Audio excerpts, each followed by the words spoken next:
Let's take level 1, the light spin serve. Many players have this experience, they loop it, and it goes long. You think it was topspin, so you try to hit it flat on the next one, and it goes into the net. Does this happen to you? Your first priority in serve-receive is to read the spin. A downward racket motion during contact indicates a backspin serve. Players often ask, why do I still make errors on backspin serves? For example, if a push comes back half high, is it backspin or topspin? It's still a backspin ball, just with weak or light backspin. Don't mistake a high push for a no-spin ball.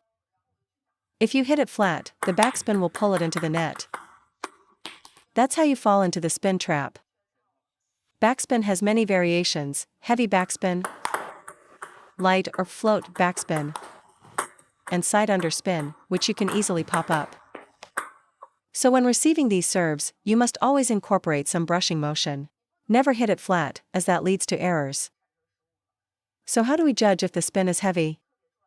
Watch these two serves and tell me which one has more spin. First one.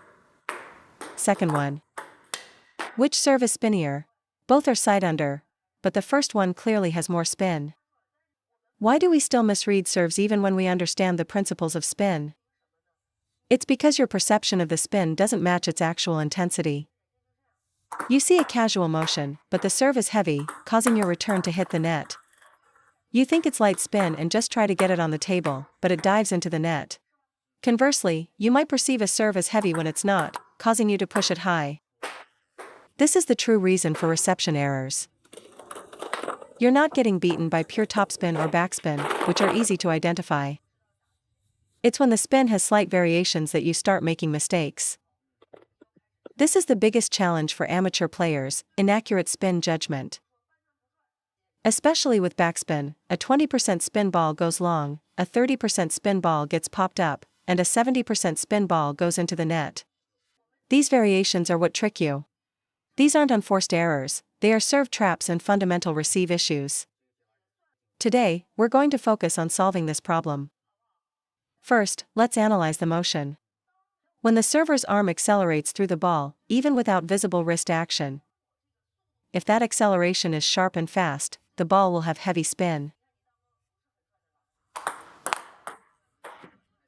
So, a focused, fast arm motion guarantees spin. Don't be fooled into thinking there's no spin just because the wrist isn't used. A slow wrist action won't generate much spin either. Let's classify backspin into 3 levels: heavy spin, medium spin, and light spin. Remember this principle: the faster the arm accelerates through contact, the heavier the spin. We'll call this level 3 spin, it's guaranteed to be heavy. Now, here's a level 1 spin, light spin. You can loop this, right? And a level 2, medium spin, also loopable. But when you face level 3 spin, you can no longer use the same stroke to loop it. This is the root cause of your reception errors. We've talked about topspin versus backspin, now let's discuss the variations in between. Level 3, heavy spin, comes from 2 sources: 1, a still wrist but a rapidly accelerating arm. 2, a steady arm speed but a sharp acceleration of the fingers and wrist. In short, any sudden increase in velocity at contact will produce heavy spin. For example, watch these 2 serves. Which is heavier? The first or the second? It's obvious. The first serve is much spinnier and will go into the net if you just touch it. The second one has a constant speed, so you can push it back easily. Even if your return goes high, remember it's still a backspin ball, not topspin. If the server's arm or wrist speed is fast, just one of these is enough to make the ball extremely spinny. This is why some serves without a high toss can be incredibly heavy, they rely on pure acceleration. The second type, medium spin, has only one condition. The arm speed isn't very fast, but the fingers and wrist are actively used. Treat this as a standard backspin serve. It must involve finger and wrist action to generate spin. If the arm moves at a constant speed with no wrist action, your push will pop the ball high because it has no spin. But if they add wrist action to that constant arm speed, it becomes a standard backspin serve. If the motion combines arm acceleration and wrist action, the spin will be extremely heavy. Let's review. Level 1, light spin, has no wrist action and a constant arm speed. Pushing it will cause it to pop up, even with a downward motion. Level 2, medium spin, involves wrist action with a constant arm speed. This is your standard spin. Level 3, heavy spin, combines arm acceleration and wrist action at contact. This is very heavy, and a normal push will not clear the net. In a match, classify the serve into these 3 levels. Once you know how to handle each level, you'll know how to return the serve. Topspin serves are simpler to handle. You can punch it, block it fast, or absorb the pace. The main challenge is backspin. Let's start with the push return, as it's common for amateurs. Regarding heavy spin, level 3, generating it requires skill. Most amateur players operate at a level 2 spin, as level 3 requires a solid foundation. So, as a baseline, treat most serves as level 2. For a level 2 serve, use a standard push. Your racket angle should be halfway between vertical and horizontal, and you should push forward and down. Pushing a level 2 serve forward and down allows you to return it consistently and deep. Start with this as your default. But what if your opponent is deceptive? If you keep popping his serves up and getting attacked, and he's using tricky motions to disguise it. How do you handle that? Make a micro adjustment to your racket angle. Open it slightly, moving from a more horizontal face to a more vertical one. When your push goes high, your force direction must be more downward than forward. The downward angle of your stroke has to be greater than the forward angle. This will keep the ball low. If you push forward and down with an open racket, it will still pop up. The key is to make the downward motion dominant. If your push keeps going high, use this method. I guarantee you'll get it on the table. This will prevent them from smashing it outright, they'll be forced to loop it. If you open your racket but still push forward, the ball will go high. The third scenario, you treat it as a level 2 serve, but your push goes into the net. Hitting the net means the spin is heavier than the level 2 you anticipated. Against this heavier spin, start with your base racket angle and flatten it slightly, making the forward motion greater than the downward motion. By slightly flattening the angle, you're less likely to be affected by the spin. If you push straight down, you'll dig it into the net. This is why amateurs miss deep, spinny serves. They jab downwards and stop their arm. So, what's the solution for these deep side-under serves? Flatten your racket angle and extend your forearm through the ball. This makes your return difficult for the opponent. It's long, deep, and floats. Aim to send the ball to the end line. But this only works if the serve is spinny. If it's a float, your push will go long. With these 3 approaches, you can first judge the spin by the motion, then apply the correct counter strategy. This problem-solving mindset will stop you from missing serves. Next, let's talk about looping the serve. Looping on serve receive is different from a rally loop.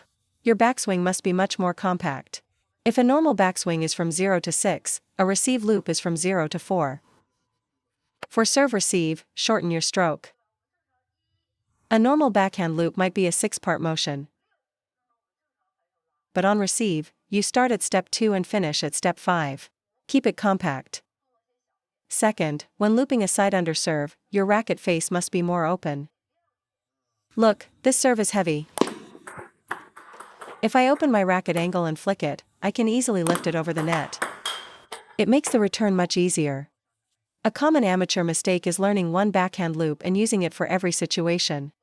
You can't use the same stroke. A serve spin is far more intense than a pushed ball. So, you have to open your racket angle to loop. Not too much, just slightly more open than neutral. Third, most players hit the net because they are hesitant and intimidated by the serve spin and speed. You just make contact instead of driving forward. If you don't commit forward, the ball won't clear the net. It won't go over. You must drive forward through the ball to get it over. So the third point is, after contacting the ball, you have to drive forward to give the arc more length and depth. You need to send the ball forward, don't let your arm stop at contact. So, the three keys are a compact stroke, an open racket face, and driving forward through contact. With these, you can handle a standard side-under serve. Once you can loop consistently, how do you add quality and power? Let's take level 1, the light spin serve. Many players have this experience, they loop it, and it goes long. You think it was topspin, so you try to hit it flat on the next one, and it goes into the net. You try looping again, and it goes long again. Does this happen to you? It's an extremely common problem. The reason is that you're dealing with a light spin or float serve. Let's use the contact point on the paddle face as an analogy, like a clock face. The top edge is 12 o'clock, and the side is 3 o'clock. For a normal loop against backspin, your paddle angle should be at the 2 o'clock position. When you are looping a light spin serve, you should close the paddle angle more, to the 1 o'clock or 1:30 position. You adjust by closing the paddle face a bit more. This is the first method. The second method, if you're unsure of the spin, if you just close your racket and drive forward, you risk hitting the net. Instead, you must create an upward arc first, then roll your wrist over the top. Watch, this way the ball lands. Even with power, it still lands. The ball was going to fly long, but you contained the arc. That's how you loop my light spin serves. Sometimes against a good server, I can't tell if it's side top or side under, like with your hook serve. In this situation, you must create upward arc first to clear the net against any potential backspin. Then immediately close your racket angle to keep the no-spin component from flying long. You cannot use an open racket for this, because the initial arc will be too high, and you won't be able to control it. If you can't read the spin, use this lift then roll technique. This is an advanced skill used by pros like Fanjindong. Now, how do we loop a very heavy spin serve? Honestly, just push it. Seriously, if you're not confident, a safe push that returns their spin is a good option. But if you're determined to practice looping it, what's the strategy? Against extremely heavy backspin, you need to use the opponent's power. What is this combined force? A heavy backspin serve wants to dive downwards after the bounce. The force is downwards. This means your body needs to get lower. But if you stand too close, getting low will jam you. So, you should stand further back and loop the ball on its descent. For a heavy serve, by waiting for the descending phase, the spin has weakened, whether you push or flick it. The moment the ball starts to fall, its rotation has already been cut in half. If I stand here and try to loop it at the top of the bounce, it goes into the net. But if I step back and wait for it to drop, it comes up easily. When your own power, technique, and hand skill are not enough to lift the ball, what do you do when you can't loop it? You must use the energy the opponent has given you, the combined force. The force of a backspin ball is downwards. So let the ball drop, and you drop with it. Lift the ball from below, not from behind. This makes the return much simpler. Since you're waiting for the ball to drop, you can't stand close to the table, or you'll get jammed. You must step back, get low, and execute, and you'll loop it successfully. You can now loop the ball on its descent. If I could teach you to loop heavy spin at the top of the bounce, you wouldn't be having this problem in the first place. You keep hitting the net because you are contacting the ball from behind, and its spin is stronger than your brushing force. Your technique is not enough to overcome it. So, use the opponent's power. Let the ball drop lower. At that point, the spin is much weaker. If I stand here and use the same technique, it hits the net. But if I step back and delay my timing, I can lift it without much effort. Remember, the spin is heaviest right after the bounce. This is how you compensate when your skill, feel, and brushing ability aren't yet at an advanced level. This method helps you bridge that gap and reduce errors. To summarize looping, for light spin, lift then roll over. For medium spin, use your standard backhand loop. If you keep going long, close your racket angle. If you keep hitting the net, step back and loop on the descent.